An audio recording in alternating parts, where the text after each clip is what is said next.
Neuro, pulmo and centre for surgical excellence Sai Deepa multi speciality hospital, Chandanagar, Hyderabad.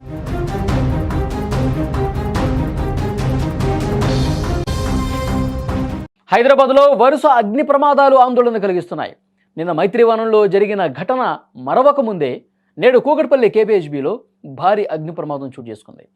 Padmavati plaza commercial కాంప్లెక్స్లోని ఒక mobile షాపులో ఒక్కసారిగా మంటలు చెలరేగాయి. షార్ట్ సర్క్యూట్ కారణంగానే ఈ ప్రమాదం జరిగినట్టుగా సమాచారం వస్తోంది. కేపీహెచ్బీ కాలనీలోని పద్మావతి ప్లాజా గ్రౌండ్ ఫ్లోర్లో ఉన్న Shri Sai communications mobile shop పూర్తిగా దగ్ధమైంది. విజువల్స్లో మీరు చూస్తూ ఉన్నారు. శనివారం తెల్లవారుజామున ఈ ప్రమాదం జరగడంతో స్థానికులు ఒక్కసారిగా భయాందోళనకు గురయ్యారు. షాపులో ఉన్న విలువైన ఫోన్లు, ఇతర సామాగ్రి పూర్తిగా కాలి బూడిదయ్యాయి. దట్టమైన పొగలు కాంప్లెక్స్ అంతా వ్యాపించడంతో పరిస్థితి భీతావహంగా మారింది.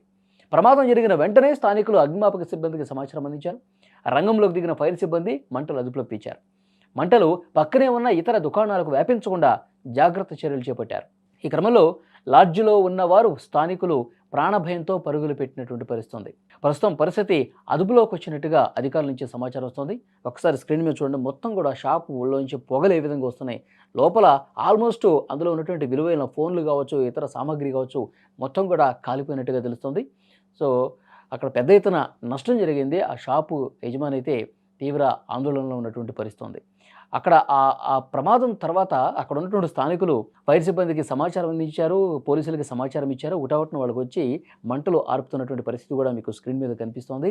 మంటలు వేరే షాపులకి, అక్కడ చూడండి, ఒకదానికొకటి బాగా అటాచ్డ్గా ఉన్నాయి షాపులు షట్టర్స్ అన్నీ కూడా. ఒక షాపు నుంచి ఇంకొక షాప్కి వెళ్తే పక్కన ఉన్నటువంటి అన్నీ కూడా మొబైల్ షాప్సే ఎక్కువ కనిపిస్తూ ఉన్నాయి, అన్ని చుట్టుపక్కలంతా కూడా. ఇంకొక షాపులోకి ఆ మంటలు వ్యాపిస్తే కనుక మళ్ళీ అందులో ఉన్నటువంటి విలువైన ఫోన్లు అవన్నీ కూడా తగలబడే అవకాశం ఉంది. సో డెఫినెట్గా అక్కడ ఉన్న స్థానికులు సమాచారం ఇవ్వడంతో హుటాహుటిన అక్కడికి చేరుకున్నటువంటి ఫైర్ సిబ్బంది, పోలీసులు అక్కడ రెస్క్యూ చేశారు. మంటలు అదుపులోకి తీసుకొచ్చారు. అయితే అప్పటికే పూర్తిగా లోపల తగలబడిపోయినట్టుగా సమాచారం వస్తుంది. ఇప్పుడు వరుసగా జరుగుతున్నటువంటి ప్రమాదాల నేపథ్యంలో కాంప్లెక్స్లోని ఇతర దుకాణదారులు అయితే ఆందోళన వ్యక్తం చేస్తూ ఉన్నారు.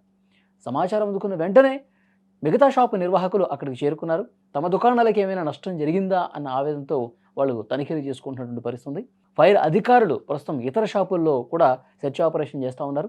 అసలు ఈ ప్రమాదానికి షార్ట్ సర్క్యూటే కారణమా, లేకపోతే ఇంకోటి ఏదన్నా ఉందా అని చెప్పి మొదటగా అనుమానం ఉంది. షార్ట్ సర్క్యూట్ వల్ల జరిగినటువంటి ఈ ప్రమాదంలో భారీగా ఆస్తి నష్టం సంభవించింది.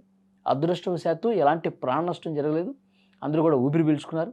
నగరంలో పెరుగుతున్నటువంటి ఈ అగ్ని ప్రమాదాల దృష్ట్యా కమర్షియల్ కాంప్లెక్స్ల్లో వైరింగ్, అలాగే సేఫ్టీ మెజర్స్పై మరొకసారి ప్రశ్నలు తలెత్తున్నాయి. ఇప్పుడు 1-2 సార్లు ఆ షాపుల నిర్వాహకులు కూడా చెక్ చేసుకోవాల్సినటువంటి పరిస్థితి ఏర్పడింది. ఇప్పుడు ఇంకా సమ్మర్ వస్తూ ఉంది, వేడి పోయే అవకాశం ఉంది. సో అక్కడ విద్యుత్ వినియోగం కూడా ఉంటుంది. అందరూ ఏసీ లాంచ్ చేస్తారు, ఫ్యాన్ లాంచ్ చేస్తారు.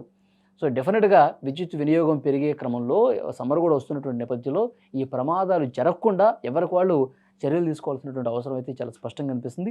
నేను అమీర్పేటలో అక్కడ జరిగినటువంటి అగ్ని ప్రమాదంలో లోపల చాలామంది స్టూడెంట్స్ ఉన్నారు. సో వాళ్ళందరికీ ఎలాంటి ఇబ్బంది కలగకుండా వాళ్ళందరికీ కూడా సేఫ్గా రెస్క్యూ చేసినటువంటి పరిస్థితి ఉంది. సో అదే కనుక మరింత ఇబ్బందికర పరిస్థితులు ఉంటే, ఎందుకంటే అమీర్పేట లాంటి ఒక కమర్షియల్ ఏరియాలో పెద్ద ఎత్తున అక్కడ కోచింగ్ సెంటర్స్ ఉంటాయి, షాపులు ఉంటాయి. అంత పెద్ద కాంప్లెక్స్లో ఏదన్నా ప్రమాదం జరిగితే కనుక చాలామంది ఇబ్బందులు ఎదుర్కొనే అవకాశం ఉంది. సో డెఫినెట్గా ఇలా పెద్ద స్థాయిలో షాపులు, కమర్షియల్ కాంప్లెక్స్లు ఇవన్నీ ఉన్నటువంటి ప్రాంతాల్లో ఎవరికి వాళ్ళుగా తమ షాపుల్లో సరైనటువంటి ప్రమాణాలు ఉన్నాయా లేదా, ఫైర్ సేఫ్టీ మెజర్స్ సరిగా ఉన్నాయా లేదా 1-2 సార్లు చెక్ చేసుకోవాల్సినటువంటి అవసరం ఉందని అధికారులు కూడా చెప్తా ఉన్నారు.